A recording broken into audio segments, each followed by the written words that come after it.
Hello, everyone, and thank you for joining us today for our discussion about COVID-19 vaccines.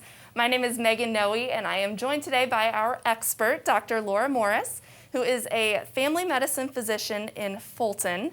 And you've taken on another role over the past year, so tell us a little bit about that. Yeah, I sure have. I had the great fortune a couple of years ago to do a vaccine science fellowship with the American Academy of Family Physicians, and that really prepared me to step into a role along with Dr. Margaret Day as a co-chair of our COVID-19 vaccine committee here at MU Healthcare. And I've had the opportunity to do a lot of education here in the community, and I'm really grateful for the opportunity here to answer some questions today. Great. Well, we're excited to have you. Like you said, we really want to answer a lot of questions today, so we're going to keep it pretty casual. We can chat for up to an hour or so, depending on how many questions come in. There are a couple things we do want to make sure we hit on. We want to talk about who is eligible for the vaccine, because there is going to be a whole big new group of people eligible come Monday, and also talk about the process for getting the vaccine, because that's changed just slightly since the last time we spoke. But let's just dive right into some of the questions. We had a few that were pre-submitted that had to do with the safety of the vaccine, something I'm sure you've been talking about a lot over the past few months.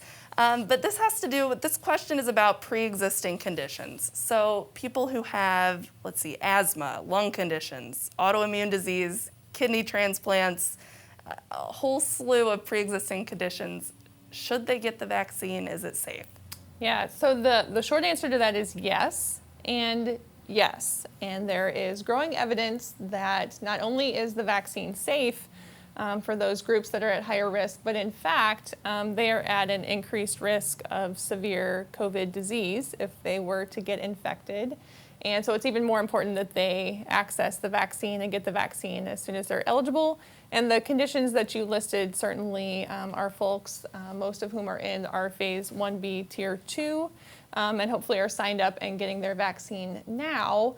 And there have been a lot of folks with pre-existing conditions, chronic conditions like you mentioned, who were enrolled in the studies that have told us a lot about the safety of those vaccines. And in fact, there were no safety signals, no reason to suspect that those vaccines would cause or exacerbate any health problems in any of the folks that you mentioned. Okay, so the clinical trials did include people with those conditions, not just healthy folks. Correct. They absolutely did, and that was on purpose because we already knew going into that the people who needed the vaccine the most, who were at the highest risk if they were to get COVID, were folks that had pre-existing conditions, patients who were older than 65, and the vaccine studies were designed in order to test that and included a good proportion of people from those groups. So we know for sure that the vaccine works in those folks and that it is safe for those patients as well. Great. Well, along those same lines, someone asked that they said they saw online that the Pfizer vaccine is not as effective if a person is overweight. Is that true? So that person is keeping up with the news because there was a study released very recently from the United Kingdom that actually looked at blood tests and it looked at antibody levels.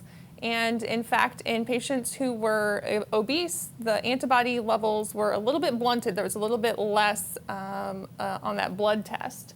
And I would say that does not mean that the vaccine doesn't work in those patients. And the real important thing to keep in mind here is the difference between blood tests for antibodies and actually how effective the vaccine is at preventing disease and preventing infection. And we don't have any evidence from previous studies or any reason to think that the vaccine won't work. And those blood tests do not necessarily correlate exactly with how well the vaccine works. So even though the antibody levels were slightly lower, that is definitely not a reason to think that the vaccine won't work in a patient who is overweight or obese. Okay, now what about folks who are taking medications? Is there any reason to believe that they should not be taking those medications after they get vaccinated? So no, and this is a relatively new kind of myth circulating on the internet. I actually had a patient just this week ask me this question in clinic. They said they didn't want to get the vaccine because they heard that they had to stop all their medicines and they didn't want to stop their heart medicine. And I thought, goodness, that's a new one for me. But no, do not stop your medicines. If you are concerned about that question, talk with your doctor about your health. But no, there's no reason to stop any medications for any chronic conditions. The vaccine will not interact with them, and it is safe to continue your usual medicines prescribed by your doctor and get the vaccine. Just like you don't stop those medicines to get a flu shot, you do not need to stop them to get a COVID vaccine either. Okay, great. Now we also got some questions, of course, about the Johnson & Johnson vaccine. We have a new option for folks that's becoming more available. They're wondering what makes it different and maybe how it compares to Pfizer, Moderna, and some of the ones that have been around for a little more. I think we have a slide maybe that we can pull up with some of those comparisons. Yeah, that's a great question. That's really important because we are excited to have a third option. The Johnson & Johnson vaccine has been approved for emergency use authorization, similar to the Pfizer-BioNTech and the Moderna vaccine. But the thing that makes it the most different is what we call the vaccine platform, and that's the type of vaccine, the way that the message in your cells gets inside the cells is different. And so the Johnson & Johnson vaccine uses a non-replicating human adenovirus vector, and that's a lot of words, but what it means is that an adenovirus, which is a kind of virus you and I have already been exposed to, so it's a virus that typically causes common cold symptoms, they modified that virus so that it's not infectious, but it can carry the message into the cells for how to make a spike protein. And that spike protein is famous now. This is the way that our immune system sees the coronavirus. And once the adenovirus carries that into the cells, you don't get sick from the adenovirus, but that message, that gene, is there, and your cell will start to make the spike protein. Your immune system will recognize that. And then afterwards, the process is fairly similar in terms of how the immune system reacts, but the way that that message gets into the cells is the key difference. You'll see on the chart here that there are some other differences for more practical and logistical matters, like one dose for the Johnson & Johnson vaccine, which is really, I think, an important factor for patients in terms of how convenient it is to get the vaccine. And then there are some differences in efficacy from the studies. The numbers for Johnson & Johnson were slightly lower in terms of its overall efficacy at preventing symptoms. But on our slide here, you can see the most important thing to know is that all three vaccines are really very effective at preventing severe disease, preventing hospitalization, and preventing death, which is, the most important thing of all. Well, great. How about if you've had COVID? How soon can you get the vaccine? What if you're even still experiencing symptoms, maybe months later? Yeah, I'm really glad the way that you phrase that is how soon can you get the vaccine, because I think that answers sort of the underlying question of if I've had COVID, do I need to get the vaccine or should I get the vaccine? And the answer to that is yes. And in fact, once you're out of the isolation period that the CDC has recommended, typically a 10-day period of time from your diagnosis, and you're feeling better, you don't have a fever any longer, you can get the vaccine. So sort of when you can return out to the public life and you're feeling better, you are able to get the vaccine. And I recommend that you do. I recommend that people do. The CDC has given some guidance that within the first 90 days after an infection, you might be less likely to get reinfected. So there were some folks waiting or perhaps not eligible yet to get the vaccine. And after that time, it is absolutely necessary to get vaccinated and join the rest of us in herd immunity from the vaccine. Great. Well, I've got a question here that should be an easy one, and that is, what is the cost of the vaccine? Yeah, I love this question because the answer is great. The answer is the cost to you is nothing. And in fact, the vaccine is free to patients. And if you do have insurance, your insurance may be billed and pay for part of the vaccine administration on your behalf. But you will not be charged for that. And if your insurance does not pay or you do not have insurance, you do not have a cost. Great. Well, I want to take a moment and welcome the folks who are just starting to join us. We have Dr. Laura Morris here from MU Healthcare. She's a family medicine physician and co-chair of the vaccine committee. Now, of course, one of the big questions people always have is who is eligible for the vaccine? And that is actually sort of changing here.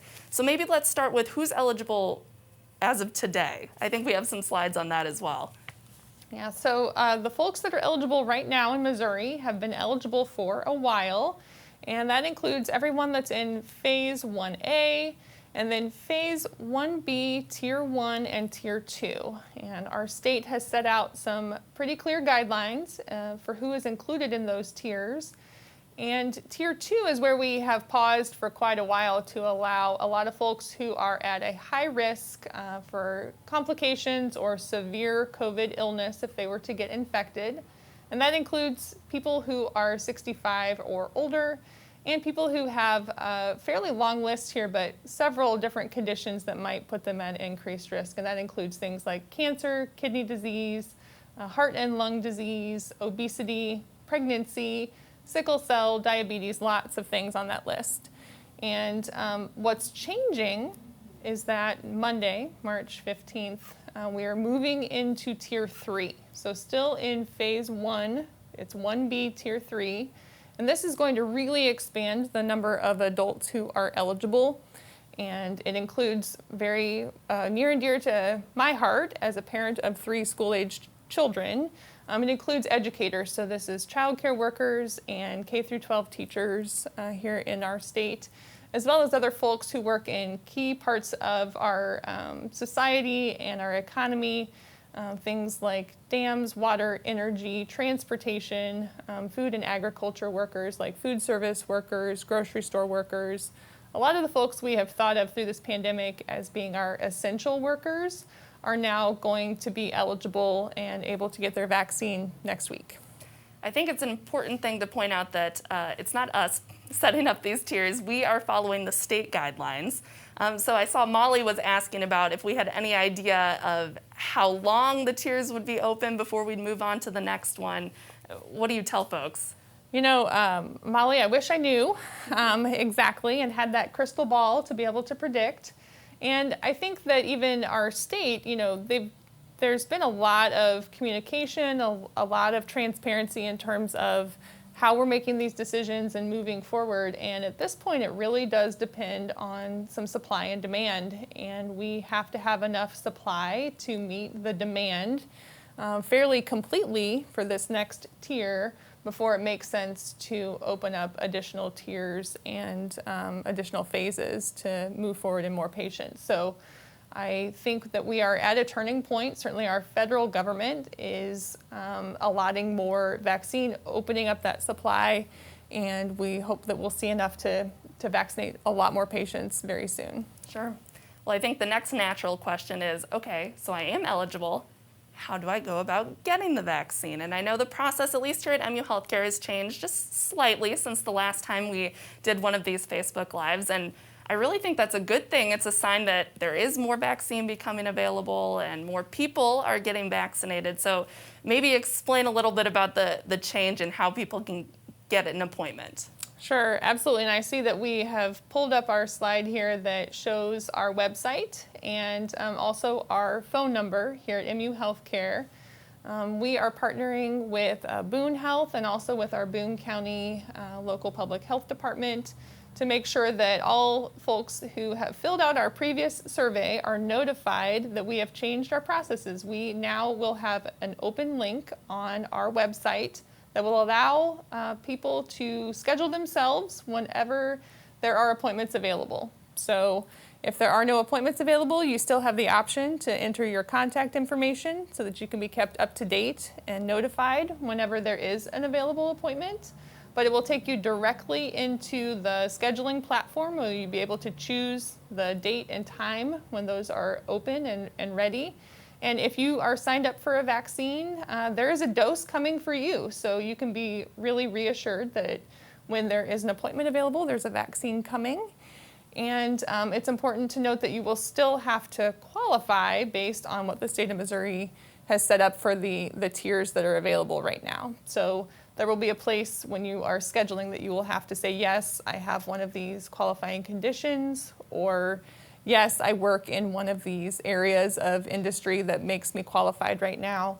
And you'll, kind of sign and say that that's true. And then you'll be able to set your own appointment. So this is a really new opportunity and a great way for people to take control of their own health. Now, I know before, when you made that first appointment, you were scheduled for your second dose as well. Is that the same situation? Yes, we definitely want to make sure, since we are right now offering Pfizer and Moderna vaccines, those are the 2-shot series. Very important to complete the whole series and get the 2 shots. So before you leave from your first vaccine, you will know exactly when your second vaccine will be. And it's typically 3 weeks later if it's a Pfizer vaccine, and 4 weeks later if it is a Moderna vaccine. And are those appointments only for people in Columbia or Boone County? Oh gosh, no. So certainly we are working to vaccinate our local community. However, you do not have to be a patient of MU Healthcare or Boone Hospital to be eligible for a vaccine here, and it's really important that we're all cooperating, and you do have to be a resident of Missouri, but you do not have to be living in Columbia. Great. Christy was asking, can caregivers of high-risk family members get the vaccine now? And I believe they are in one of the tiers that are eligible. Yeah, so it certainly depends on some of those other risk factors, but yes, you can sign up and you can do that if you're a direct caregiver. And there's really, quite a few different conditions and quite a list of things that are not written on those websites. And so if you have a concern, you can always talk to your personal physician as well about your own health conditions, because that might very well be something they recommend that you do. Great. And like you mentioned earlier, even if you are not currently in an eligible tier, you can still go to that same website, you can enter your information, and we are sending out weekly update emails that'll let you know if we expect to have appointments available that week, if the guidelines or the tiers are changing. So it's a great way to kind of stay on top of what's happening. Yep, absolutely. That's a great resource and also a great way to make sure you just stay on top of it and don't miss the opportunity. So Allison is wondering about side effects. If they differ substantially between the different vaccines, and which one is doing best in terms of side effects? Yeah, so in this conversation, I'll kind of lump the mRNA vaccines together. So the Pfizer-BioNTech and the Moderna vaccine were very similar in the rates of side effects, and we'll call those reactions, right? Reactogenic side effects. It means that your immune system saw that spike protein and it started to respond to it. There's a bunch of chemicals that cascade and are released in your immune system that make you feel kind of crummy. You get a fever, you might have a headache or body aches, and those things are transient. It starts usually within a day or two of getting your shot, and it lasts for a couple of days. When your immune system sees that spike protein isn't really a threat, and so it stops the reaction. The Johnson & Johnson vaccine actually has a little bit lower rate of side effects, and so about 50% of people will get a sore arm with the Johnson & Johnson vaccine, compared to closer to probably 80% with the mRNA vaccines. And then those systemic side effects, the things like a headache or fatigue or fever, happen less often with the Johnson & Johnson vaccine as well. So that's about 50 to 55%. And with the Moderna and Pfizer vaccines, it's higher, it's closer to 80%. So almost everybody feels something, particularly after the second shot with the mRNA vaccines. The Johnson & Johnson being just one shot, you have that one opportunity for side effects and then it's done. So I think there's definitely less, and that might be what some folks see as an advantage to that vaccine. Now, you mentioned that almost everyone has some minor side effects. On the flip side of that, what if I didn't feel anything? Does that mean it's not working? Nope, that's okay. That's okay. That's a great question, and I have heard that one in my clinic quite a bit, particularly for patients who are older. The immune system reaction doesn't send out quite as many of those chemical messengers, and they are less likely to experience a fever or body aches or other side effects. It does not mean that the shot didn't work. You don't need extra shots. It does still protect you, and you can just say that's one of the advantages of a little maturity there, is that you're less likely to have reactions. Now, is it okay to take like Tylenol or ibuprofen to kind of maybe ward off some of those side effects like the sore arm, or is that a bad idea? So we don't recommend that people pre-medicate. You don't need to take anything in preparation, but by all means, if you experience a headache or a fever, muscle aches, or anything else that you are okay to take Tylenol or ibuprofen, follow the directions of your physician or follow the over-the-counter instructions, and that is certainly okay. Great. Now, should I get the same manufacturer for my second dose as the first dose? Yes, and that's important, and that is something that our viewers might have seen on the news or in social media from other countries. Some other places are allowing mixing of the companies. In the United States, our recommendations are not. You should get the same manufacturer for your second dose. If you got Pfizer, you get Pfizer. If you got Moderna, you get Moderna. With a few exceptions, and the exceptions to that would be if someone had a serious adverse reaction to one of those manufacturers. There are some rules, some guidelines from the CDC that could allow you to get a dose of a different type of vaccine. But for the most part, the mRNA vaccines, you got to stay in your lane. If you got Pfizer, you follow up and you get the same one at the second dose. Great. We have Dr. Laura Morris here, a family medicine physician and co-chair of our COVID-19 vaccine committee at MU Healthcare, answering questions. So thank you to everyone who is submitting those on Facebook. I've got my iPad, so I'm checking out the questions, and I've also got a few helpers who are monitoring. And they just sent me one from Tony who asks, why am I being asked if I've had any other vaccines in the last 14 days? He said he had one and it didn't seem to cause any issues, but why is that a question? Mm-hmm. Yep. So Tony, you've hit onto something that has become a bit of a touch point here. And really it has to do with the way that the vaccines were studied and the way that the initial studies were set up. And that means that they excluded patients who had had other vaccines recently. When you think of it from a research standpoint, that makes sense, right? They don't want to have a reaction potentially to that hepatitis shot maybe, cause someone to think they were reacting to the COVID vaccine. They just want to eliminate that possibility. So in the research trials, no one had vaccines within that 14-day period. And so then that's the way that the recommendations are written here in the United States. There's not necessarily a reason we think something bad is going to happen, but those are the rules right now. And in fact, those are often the rules when a new vaccine is licensed until we have more experience with it and more research can tell us that it's okay to administer them at the same time or close in time to other vaccines. So for now, we're going to try to follow those rules. Now, Lynn is wondering if she is scheduled for the second vaccination, which is great.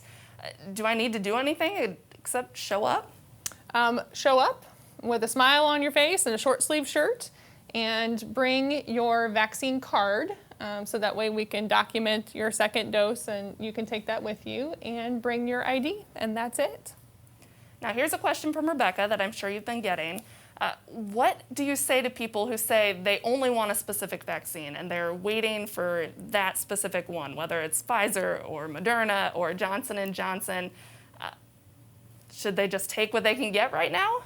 Yeah, I've said this a few times before, and I'll keep saying it, and the best vaccine is the one that's in your arm. So if you have the opportunity to get a vaccine, I encourage you not to wait, not to hold out for a specific product.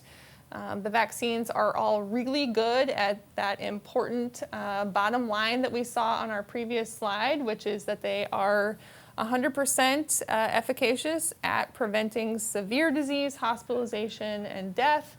When we put vaccines out there in the real world, you know, sometimes the numbers will change a little bit, but they're all doing a really great job at preventing that severe disease and preventing death. So if I were offered any of the 3 vaccines approved in the United States, I'm going to take it. Along those same lines, Judy's wondering, do you feel that there have been extensive studies on all 3 of them?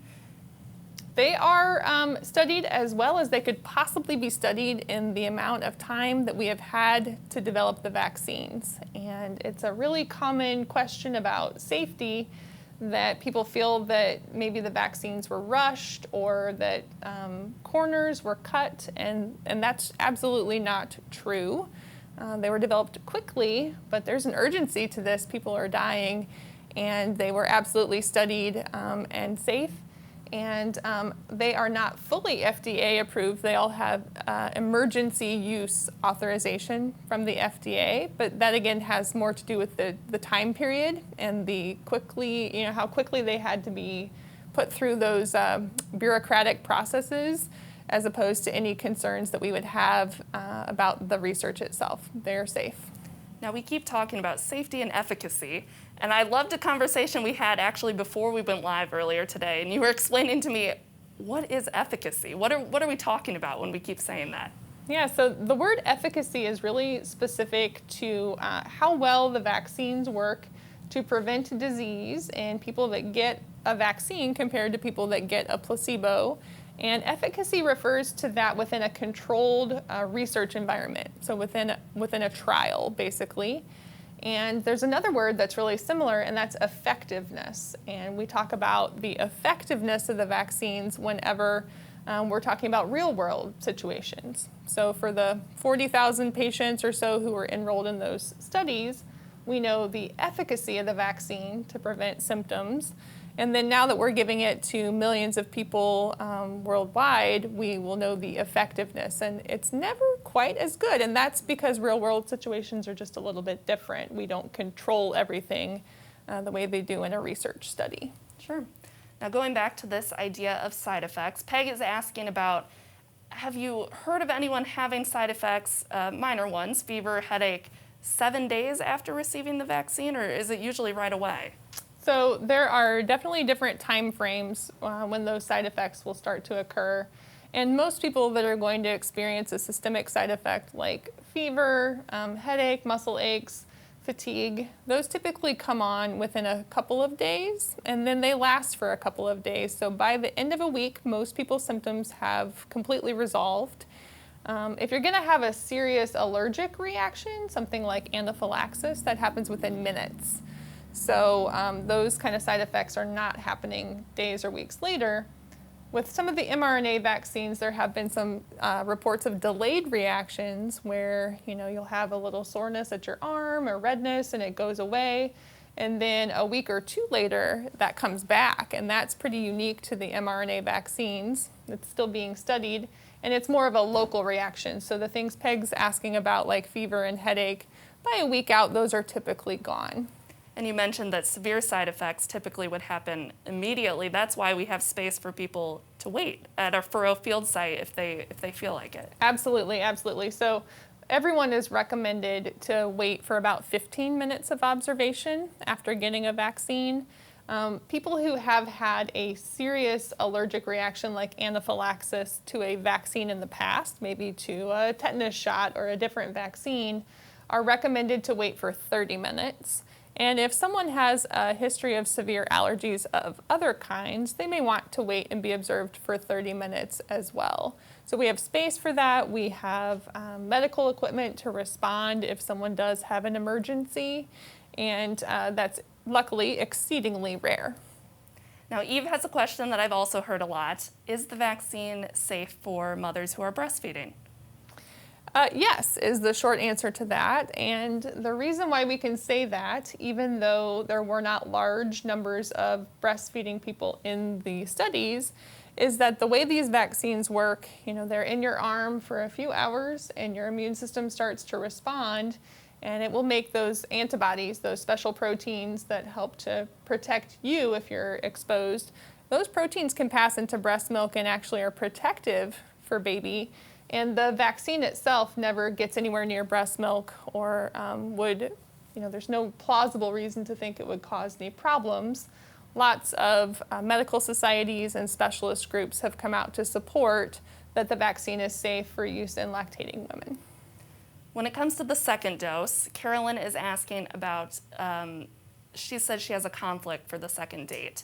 I know the other week we had weather issues. So does it have to be exactly 3 weeks from the first dose? No, it does not. It is the ideal time period for your vaccine for 3 weeks between dose 1 and dose 2 of the Pfizer vaccines, and 4 weeks between the Moderna dose 1 and dose 2. The CDC allows for a grace period of up to 4 days to receive the vaccine early. And in fact, if the vaccine is administered up to 6 weeks later, that is still within the recommended time period from the study. And at no point in time, even if you get your shot accidentally early or late, do you have to restart the series. So it is okay if you move it by a few days. We're still shooting for that 3-week or 4-week interval, but if it's not perfect, it's okay.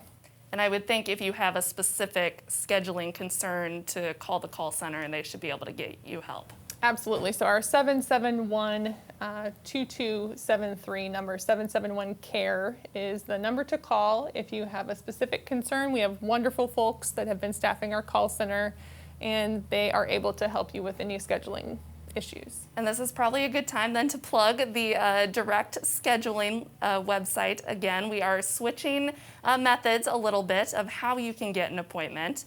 So we are now have a direct scheduling link that you can make an appointment. You do not have to be on the survey to find out.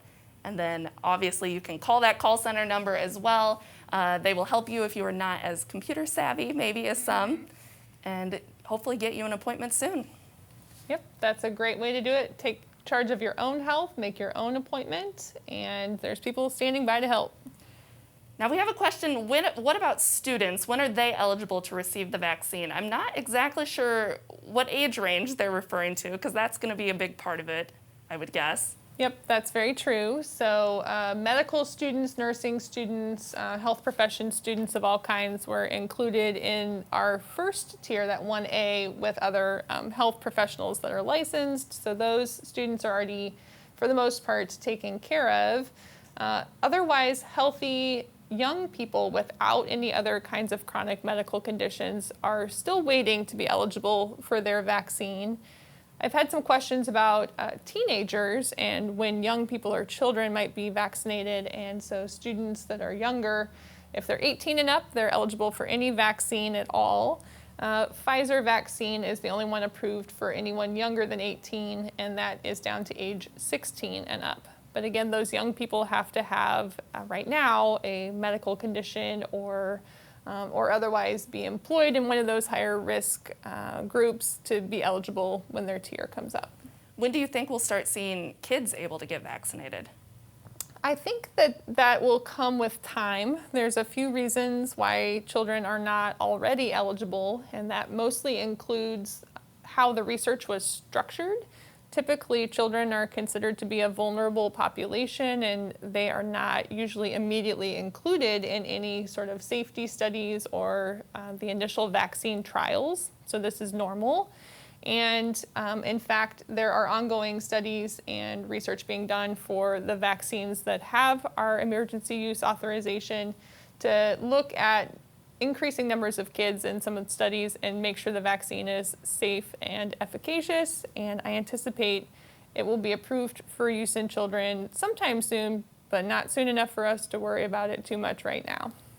Now, I think anyone who's followed the news at all over the past week has seen a lot of headlines about, okay, I am fully vaccinated.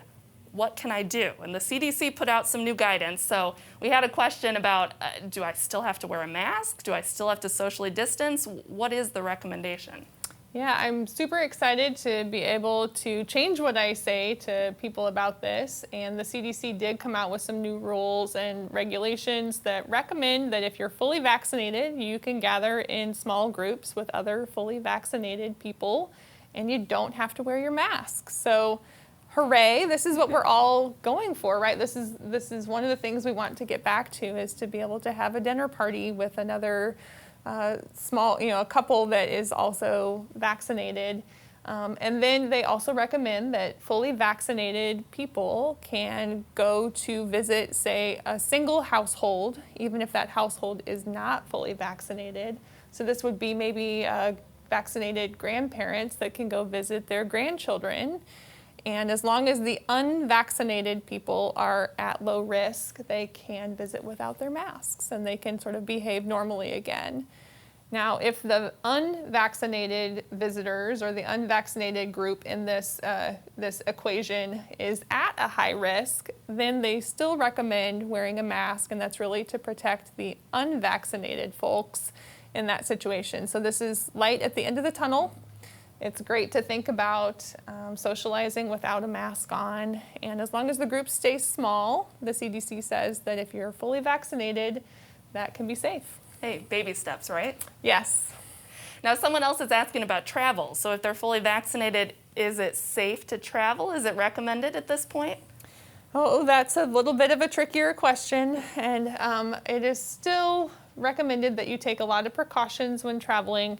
And fully vaccinated individuals still do need to wear their mask and social distance when out in public. So it's not as if you get both doses of the vaccine and everything just sort of flies out the window. You still have to take a lot of those same precautions. I do think people will start to feel more comfortable traveling safely, right, or with as many precautions as you can still have. And I would definitely check the CDC website for kind of looking at rates of transmission and help you gauge where you might feel safe traveling. I think there's a lot of kind of personal thresholds for risk that are at play there. But being fully vaccinated is going to open up a lot of new opportunities coming up this spring and summer. Now, I think we're also starting to get into that phase where some members of families have been vaccinated and some haven't. So another viewer was asking if their husband has been vaccinated, but I haven't, is he still a risk to me as a potential carrier, or do we just not know yet? Well, we don't know as much as we will eventually, and we don't know as much as we want to about that. But there is good evidence that after receiving a vaccine, people are much less likely to transmit COVID, but it is still possible. You know, you, after receiving a vaccine, might not show symptoms, but you might still be able to pass that along, and that's the reason for some of those precautions still. If the unvaccinated folks are at high risk, it is possible, but it is less likely for sure, and getting your vaccine will protect, you know, in that situation, the unvaccinated person is definitely protected because their spouse has been vaccinated. Now, can I test positive for COVID after receiving the vaccine? Well, if you are infected, which remember those vaccines are not perfect, right? They were really good at preventing death and preventing serious disease, but they're not 100% at preventing any infection. So you can still test positive. I think that this question might be asking about antibody testing. And in fact, there are two different kinds of antibody tests. One looks at the antibody for the spike protein, and that is the antibody that you're going to make with your vaccine. So you will look like your antibody test is positive. If you're concerned about having had COVID, your doctor can order a different kind of antibody test that looks for a protein different from the spike protein, and you'll want to tell your healthcare provider that you have been vaccinated so they know that, and we'll order the right test. This is sort of an interesting question. If I test positive for COVID after the first dose, but before my second dose, do I need to delay my second dose, or what should I do? So you will want to make sure that you have made your way through your isolation period after testing positive. And again, once that 10-day period for kind of typical COVID infection is done and you no longer have a fever, are feeling somewhat better, then you can get your second dose. And we want to make sure that you're not recently tested positive and coming to the vaccination site to share that with others. But you don't have to wait 90 days. You don't have to wait any other amount of time. You just have to make sure you're out of isolation. Now, we've also heard, of course, a lot about these different variants of COVID that are circulating. Do you think we'll need a booster shot to the vaccine? Will this become like an annual thing, like the flu shot? Or is it kind of a wait-and-see game? Well, it is definitely a wait-and-see game, but I think we're starting to know a little bit more about how the vaccines are working against those variants, and it looks like they're still working well. I think that it depends on how good of a job we do at kind of getting our population vaccinated and how much COVID is circulating around, how many opportunities that virus has to mutate and to change and to introduce other new variants we haven't even heard of yet. So it's possible that we might need a booster shot, or maybe a modified shot in the future that addresses some of those newer variants. But we just don't know that yet, and it's really too soon to say. So the best news I can give you right now is get the shots we have now and get our numbers down, and then we're less likely to have to worry about that. If you are just joining us, this is Dr. Laura Morris, an MU Healthcare Family Medicine physician and co-chair of the COVID-19 Vaccine Committee. We are here to answer as many questions as we can, so feel free to keep those coming in the chat. Doug has just asked, do we get a reminder about our second shot if we're scheduled? Like, should we expect an email? Yep, you definitely should expect to get an email. It will look like it's coming from MU Healthcare. It will come from something called TimeTap, and the email will say no reply at TimeTap. And so that's how you're going to see the reminder for your second shot. You definitely have that dose saved for you. So if you have scheduled your appointment, don't worry. The shot is coming for you. It will be there, and you will get a reminder. And I have heard from some people that maybe it's a good idea to check your junk folder in your email. Since it's coming from TimeTap, your email may not recognize it, so check some of your other folders on there as well. What have you been telling your patients who are maybe unsure about whether they should get the vaccine? So I think it's really important to make sure that as a doctor, I want to understand what people are worried about and kind of where they're coming from. And a lot of people have maybe heard some myths or misconceptions, and I try to give people the most factual information that I can. And when they're concerned about it, you know, I can be as reassuring as I can. I've had my vaccine. My family members are getting vaccinated as soon as they're eligible. And I truly believe in the safety of these vaccines and see them as our ticket back to normalcy. I think there's a lot of reasons why people might get vaccinated, and sometimes it's about their own health, sometimes it's about protecting the health of their family and friends. Other people are more motivated to think about sort of returning to normalcy.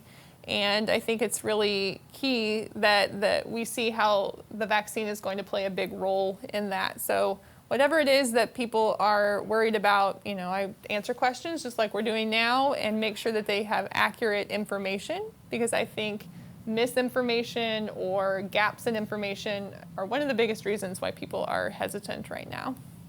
Now we have another question about getting that second dose. Can I get it in a different arm? Does it matter? Oh, sure, you can get it in a different arm. Sometimes I think people choose their off arm. I tend to get my shots in my left arm. I'm right-handed. I'm not sure if that's just habit or, you know, I'm thinking I use that right arm more and I don't want it to be sore, but you may absolutely get it in a different arm if that's what you prefer. Do you think that we'll have even more vaccines available in the future? We've got 3 good options right now, but do you see more coming down the pipeline?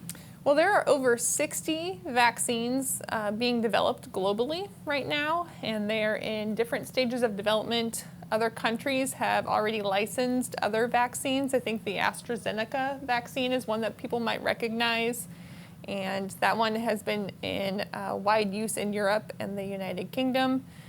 Russia has licensed their own vaccines, and China as well. So globally, there are many, many more options. And I do think here in the United States, we will continue to see other vaccines being tested, being sent up for approval, and the options that are out there will help us to make sure we have enough supply to get everybody vaccinated when they want to be. Now, I believe I saw some headlines about this recently, and it has to do with mammograms after getting the vaccine. So someone's asking, should I delay getting my mammogram if I'm eligible to get the vaccine? So the root of this question is actually the potential that you might have some swelling of the lymph nodes on the side where you get your shot. So say if you get that vaccine in your right arm, it's possible that the lymph nodes kind of in the armpit area might swell in response to the vaccine. It's nothing bad that happens. Again, it's part of your immune system reaction. That's lymph nodes are a storage site for blood cells and immune system cells. And so when they're activated by a vaccine, sometimes some swelling can occur. Well, when you get a mammogram, one of the other things that they're looking for are lymph nodes that potentially could signal that they're reacting to a lump in the breast or even to breast cancer. And although the lymph nodes don't mean that when it's a vaccine that has caused them to swell, that's where there could be some confusion. So certainly that's something to take into account. And if you have lymph node swelling that's noticeable or tender, you should check with your doctor and see what they recommend. Now I'm seeing another question about students who work in the hospital and whether they're eligible. So I think maybe this is a good time to put up those slides one more time about who is eligible right now and who will be eligible come Monday. So let's start with who's eligible right now. Yeah, so right now in the state of Missouri, you are eligible to receive a COVID vaccine if you are in one of our phase 1 groups. So phase 1A, which includes these patient-facing healthcare workers and staff. And you don't have to be a doctor or a nurse to be in this group. You can be a healthcare worker of a lot of different kinds. And I think the students that were asked about here, potentially that could include social work, or it could include all kinds of other students. If you're in a hospital and you're working face-to-face with patients, then you fall into these top tiered categories and you are definitely eligible. We've also, in the state of Missouri, expanded into our phase 1B, tier 1 and tier 2. And that's how we have gotten to where we are now, vaccinating eligible patients at high risk for complications of COVID, whether that's by age or medical condition. And then on Monday, we make the jump and we move on to tier 3. And so this is including folks that work in education, such as childcare workers, K through 12 teachers, and then several other groups that are important to our infrastructure and kind of keeping society running. So we're looking forward to expanding the groups eligible then. Now I see another question about someone who's visiting grandchildren from out of state. Are they eligible to get their vaccine while they're here in Missouri? So here in Missouri, we are trying to vaccinate residents of Missouri, and you will have to attest that you live in Missouri to get one of our vaccines. And I would say that grandparent is likely eligible in the state that they came from. And I do know that folks traveling have sometimes made other arrangements. Checking with a pharmacy chain would be another option because some pharmacies are receiving their vaccine distribution in different channels and sometimes from the federal government. But that person's likely got a vaccine back home where they were from. And here in Missouri, we do want you to be a Missouri resident, particularly to get your vaccine at MU Healthcare. Sure. Now, Patty's asking about the vaccine for people with autoimmune diseases. Is it safe? Is it a good idea? Yes, and it is safe, and it is definitely a good idea. I think there have been a lot of questions that I've had about maybe folks who are taking medicine that might make them relatively immunocompromised, or that they have other conditions that include the immune system or affect the immune system. And the reality is that those people are at a high risk if they were to get COVID, and so they should get vaccinated to protect themselves. And the way that the vaccine works, it's possible that some medical conditions mean your immune system won't react quite as strongly to the vaccine, and it might not work quite as well, so to speak. Might not make quite as many antibodies, but it's not dangerous in those conditions. The vaccines cannot infect you with COVID. They don't contain any coronavirus itself, and so they're not a risk to you in that way. So yes, autoimmune conditions are eligible and safe to be vaccinated. What do we know about long-term side effects? They haven't been around that long yet, so how are we going to find out, or when do we expect to know more about that? Yeah, I think this is one of the sources of anxiety because of the timing and the urgency of how these vaccines were developed. The reality is that the first studies for the mRNA vaccines, so Pfizer and Moderna, started last summer. So it has only been maybe 9 months or 10 months since those studies even began. The reason that the FDA granted emergency use authorization, and the reason that the CDC is promoting and doctors are promoting these vaccines without a lot of concern for long-term side effects, is that generally vaccines don't cause long-term side effects. They cause reactions. So your immune system sees those proteins and starts to react in the short term. But they don't really cause long-term side effects. The vaccine is gone. It's degraded within hours of being injected into your arm. and your immune system will react and kind of tone down over time. So there is not a lot of concern for long-term side effects, and most vaccine studies for all those other vaccines already approved and in the market last about 2 months, which is exactly the length of time that the studies for Pfizer, Moderna, and Johnson & Johnson lasted as well. Now, Saloni is asking, what happens if you miss your phase or your tier? You were eligible and maybe you were gone, you couldn't get it, then now we've moved on to another tier. What do you do? Did you miss your chance? No. You are still eligible. Just because the eligibility has expanded, it does not mean that you are left out or left behind, so you can still come and get your vaccine. Good news. I'm seeing another question about herd immunity. What is it? We keep hearing about this. What does herd immunity mean? Yeah, so herd immunity is when the majority of people in a community or in a group have been vaccinated or have immunity that could also come from natural infection, and those folks are not going to pass the virus around. So when a certain proportion, enough people have been immunized, whether it's through natural infection or vaccination, then we'll start to see numbers drop, and then other folks will be protected because the virus will not bounce around. It won't pass as quickly from person to person, and the vaccinated individuals provide kind of like a brick wall where the virus stops here and it doesn't spread any further. There's a lot of numbers that have been thrown out there for herd immunity, and we don't know the magic number just yet. It has to do with several things, including how much virus is circulating, how efficient that virus is at passing from person to person, and also how well the vaccine works. And so our vaccines that we have out there work really, really well, and we're doing a lot of things in our society right now to help prevent the spread. So we're wearing masks, we're social distancing, and those things are also contributing to slowing down the spread to allow us to catch up and vaccinate as many people as we need to get up to that herd immunity level. But herd immunity is not black and white, so I think that's an important point, is that even if I pick a number, say 75%, it's not like all of a sudden when we reach 75%, this is gonna go away.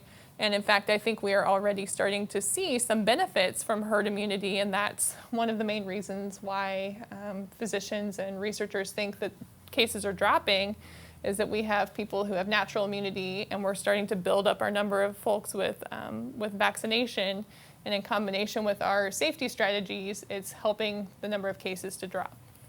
Now, we hear a lot of those numbers being tossed around about how many people are vaccinated or have immunity right now.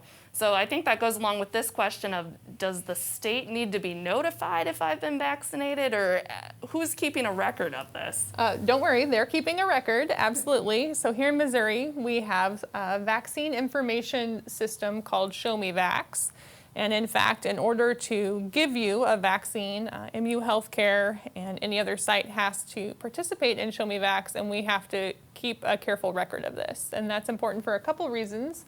One is it's good for you because your doctor can look in there and find out if you've been vaccinated in case maybe you forget, or you forget when it happened or which manufacturer you had. There's a record. And it also helps with purposes of research, right? So we now have millions of people who have received vaccines, and we want to keep track of what happens. We want to know how well the vaccines really work, that effectiveness out in the community. And so information systems like that help us to keep track of that. Mike is asking, is it okay to take a prescription med in the morning before he comes to get his vaccine? Yes. Go ahead, do your normal routine. We want you to let the vaccinators know if you do take a blood thinner like aspirin or maybe Coumadin, another blood thinner, because that might make an increased risk of getting like a bruise or a hematoma in your arm. But you should still take those medicines, follow all of your doctor's instructions, and you don't have to change any routine before you come. Regina wants to know, if you do happen to miss that second dose, do you have to start over again?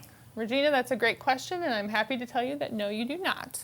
So if you miss your second dose, or we'll say you're delayed in getting your second dose, you do not have to start over. You should just get that second dose as soon as you can, following the recommended intervals of 3 weeks for the Pfizer vaccine and 4 weeks for the Moderna vaccine. Well, I think we've gotten through a lot of the questions, so maybe this is a good time to throw up that slide one more time about how to get the vaccine if you are eligible, and maybe walk through that one more time. So we have a direct scheduling link. What does that mean for folks? So that now means that you no longer have to fill out a survey in order to schedule your vaccine. We are still requiring appointments, right? So it's not like you can walk up and get a vaccine any place, and there's lots of good reasons behind that. We only get a certain number of doses, and we want to make sure we keep things safe and spaced out, socially distanced. But now we no longer need you to fill out a survey, so we can invite you when there are available appointments. The link will open up on our website, and you'll be able to click into that and to schedule it yourself. I think a lot of folks are familiar with things like Sign Up Genius and other online programs. It looks very similar to that. And so you'll be able to choose the time that works the best for you. And if you're not as internet savvy, we do have a hotline. We have our call center at 771-2273. And you can call, and the nice folks there will help you get scheduled when there are available appointments if you're not able to do that online yourself. I think most of you joining us here on Facebook are probably able to navigate to that website and use that. There is still a survey, and you can still put your information in. And if you do that, you'll get a weekly update as well as a notification when there are available appointments, and you can go out and click into that and schedule when it comes up. Great. Well, I think that hits all of the questions for today. Dr. Laura Morris, thank you so much for your time and for being here with us. We really appreciate it. And thank all of you for watching. Have a great afternoon.